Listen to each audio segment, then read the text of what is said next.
Alam ko kung saan kayo mas nagkikrave ngayon. Not Jollibee, hindi siya pagkain, kung hindi nagkikrave kayo na magkalisensya. Sa lahat-lahat ng mga nag-antay ng result, ngayon, bukas, o next month. Magandang balita to dahil naniwala ka, malakas ang loob mo, papasa ka. Again, makakapasa ka na. Para sa mga nag-antay ngayon o bukas na mga nag-take ng pharmacist licensure exam, good news dahil makakapasa ka na.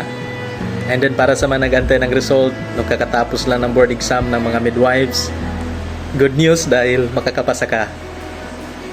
No? Lakasan mo yung loob mo. Para sa mga nag-take ng LET, malapit na yung result niyo. Oo, makakapasa ka na. Maya-maya, nandyan na yung result. Kung hindi man ngayon, bukas. Kung hindi man bukas, yung iba nag-aantay next month, December. Makakapasa ka na. Yan yung exciting part, no? Na inantay mo. Craving is the license. Craving is the license. Ay, nako, ang saya-saya. Lahat ng mga pinaghirapan mo, pinagpaguran mo, ay magkakaresulta na. Maniwala ka lang. Lakasan mo ang loob mo sa magiging resulta. Congratulations and congratulations in advance sa inyo. Ay, nako! Welcome to the club. Board passer na kayo.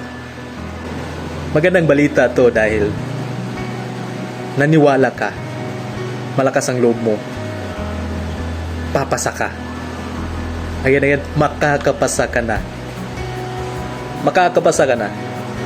Maniwala ka, magdasal ka lang.